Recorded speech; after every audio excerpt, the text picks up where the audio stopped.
হ্যাঁ, সব থেকে কাছের দিন বলতে তো এই সামনের 18 তারিখ।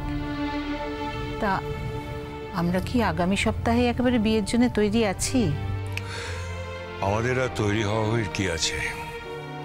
এটা তো সামান্য একটা রিসেপশন বই, কিছু নয়। এখন তো আর ঢাকঢোল পিটিয়ে ধুমধাম করে বিয়ে দেওয়ার মতো কিছু নেই, আর বাড়িতে সে পরিবেশও নেই। হ্যাঁ বটেই তো। আমিও কি চেয়েছিলাম যে এই এখনই বছর খানেকের মধ্যে এরমভাবে বিয়েটা হোক। পিকলু এমন একটা জেদ ধরে বসলো। আর তাছাড়া জানো, অদ্রিজাকে দেখলে না সত্যি আমাদের বড্ড খারাপ লাগে, কিন্তু ওর মধ্যে একটা আমূল পরিবর্তন এসছে মনে হয়। আর একটা ভয়ও আছে, কিছু না করে বসে, সেটাও তো একটা মনে হয় না মাঝে মাঝে। পিকলু হয়তো সেরকমই একটা কিছু ভেবেছে, তাই জন্যই হয়তো তাড়াহুড়োটা করলো।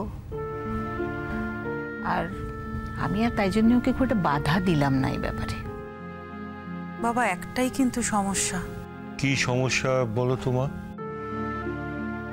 মেঘলার সামনে এই বিয়েটা হওয়া।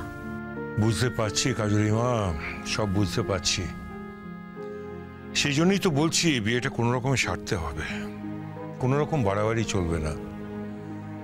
আর শুধু কি মেঘলা মায়ের মনের অবস্থা, আমাদের মনের অবস্থা কি বিয়ে দেওয়ার মতো আছে? তাছাড়া বৌমার কথাটাও তো ভাবতে হবে। আমার কথা ভাবার কিছু নেই দাদা।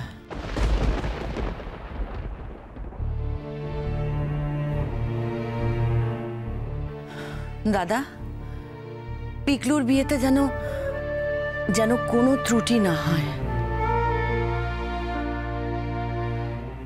কি বলছো বৌমা? পিকলু তো জীবনে একবারই বিয়ে করবে দাদা, অন্তত আমরা তো তাই ধরে নিচ্ছি।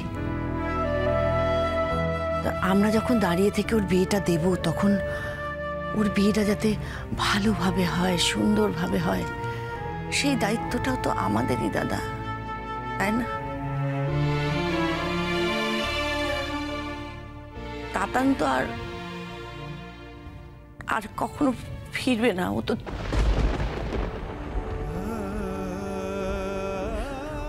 চলে গেছে। তা সে যে চলে গেছে, যে আর কখনো ফিরবে না, তার জন্য যারা আছে তাদের জীবন কেন দাঁড়িয়ে থাকবে দাদা? সেই জন্যই আমি বলছি, পিকলুর বিয়েতে যেন কোনো ত্রুটি না হয় দাদা।